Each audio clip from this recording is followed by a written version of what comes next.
I've been hearing a lot about John J. Bowman Single Barrel being the new Blantons, but easier to find.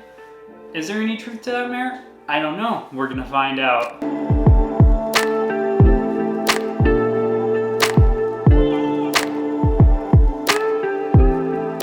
Welcome back to Tipsy Whiskey Shenanigans. I'm Steven, and today I'm finally gonna find out, is John J. Bowman Single Barrel the new Blantons, but easier to find?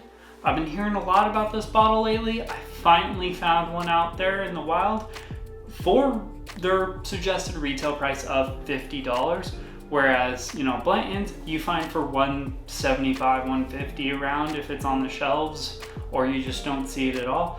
So we're here to find out, is John J. Bowman Single Barrel the equivalent of Blantons?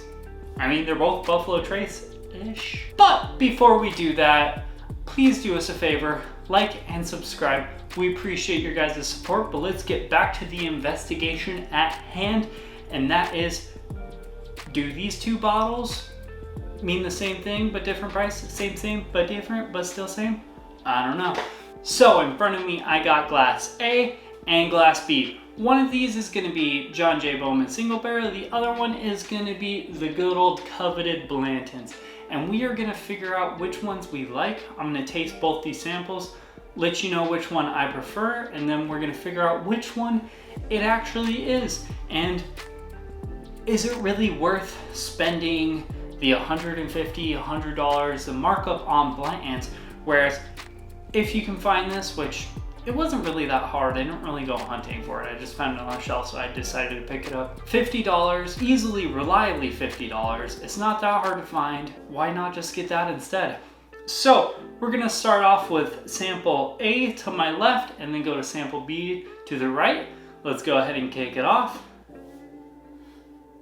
On the nose, it's a little darker than I remember any of these bourbons being. I'm getting a little bit darker notes. I remember both of these being super simple, easy, sweet sippers, whereas this I'm getting a little bit of like a oaky chocolate-esque type vibe. Obviously still like your caramels, vanillas, little bit of like a fruity apple almost. Maybe a little of like a baking spice, like a clove almost. But yeah, overall, pretty good nose. Let's get to nose B. Ooh, overall, so much lighter. Yeah, so nose B, it's like this creamy vanilla, a lot fruitier. I'm pulling out like strawberries and cherries on this one. Wow, that's really interesting. Yeah, so nose B, super duper like cherry, fruity, caramels, vanillas. Well, sample A is a lot more kind of like toffee and chocolatey. But like, they're both overall very sweet, simple bourbons. So right now, without getting into the palates, I'm already gonna have to give it to sample A. I think it's just has a darker flavor profile. I'm digging that one a lot more. I do see a situation where I would prefer sample B's nose, but currently in this moment, I am digging sample A a little bit better on the nose. They're very close, they're just different vibes altogether. But let's go ahead and get on the palate of A.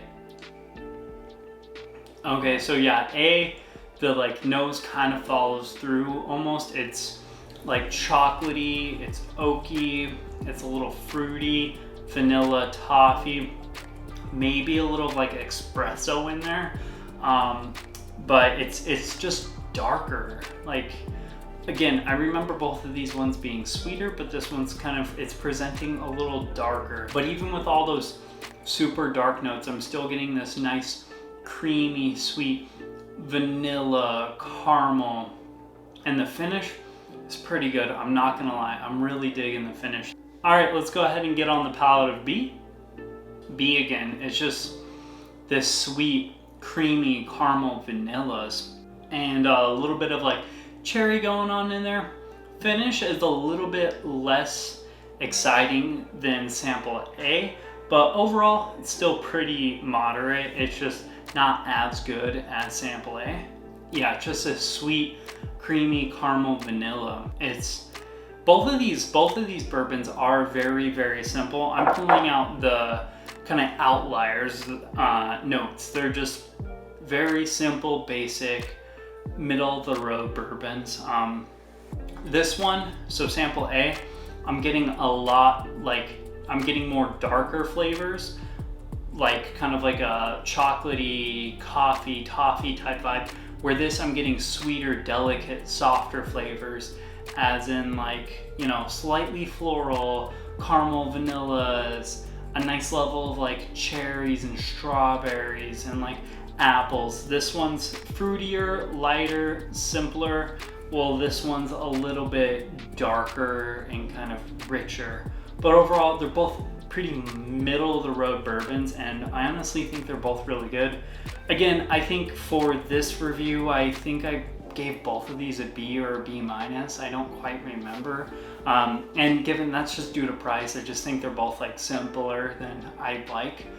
But if I had to give it to a bourbon of which one of these I think is better, I'm gonna go A. I think the finish is better on A. The darker, richer flavors kind of fit my flavor profile a little bit better. I like that like kind of aggressive, like chocolatey, you know, caramel, toffee, coffee, kind of like darker, richer flavors. Whereas this one I was getting a lot of softer, lighter flavors, and you know, that's just not my mood right now. And yeah, the finish was not as great on this, where this one, it kind of went a little bit longer. The nose of this one, also same as the palate, it just had richer, darker flavors I was pulling, whereas this one, it just didn't quite meet up there for me. So, which one of these is the coveted Blantons, and which one is the new contender that is John J. Bowman Single Barrel? So, the winner between these two of which one is which is John J. Bowman Single Barrel. So, the cheaper, easier to find one is the whiskey I prefer. Not really all that surprising. I've never really been the biggest Blantons fan per se. I think it's overall hyped up. I still think Bowman Single Barrel is a little overly hyped too, and it's getting this Buffalo Trace vibe going on with it. So, you know, again, you know, these are both great middle of the road bourbons, but if I had to choose one to take, it's gonna be John J. Bowman Single Barrel. I just like the chocolatey notes I get off of this that I don't get on Blantons. Yes, I do trade that in for less fruity flavors, but I would prefer the chocolatier kind of toffee notes I'm getting off of this one over the Blantons. So overall, Tipsy Whiskey Shenanigans thinks Bowman Single Barrel better than Blantons. It is what it is. I know that probably upsets some of you guys because there's a lot of big fans of the Blantons bourbon, but you know, Buffalo Trace just isn't really my jam per se. So I'm gonna have to give it to Bowman Single Barrel. I think it's a good bourbon and it beat out Blantons today. But that's a wrap for this video. Please do us a favor, like, comment, subscribe. Let me know which one you guys prefer. I know, you know, this is all subjective. It's kind of based off of your own taste, flavor profile, and what you're interested in. And I think Bowman Single Barrel is a better bourbon overall. Also, do us a favor, check out the Instagram, the Facebook, and our Patreon. We appreciate all your guys' support, but that's going to be a wrap for this video. Cheers, y'all. We'll see you later.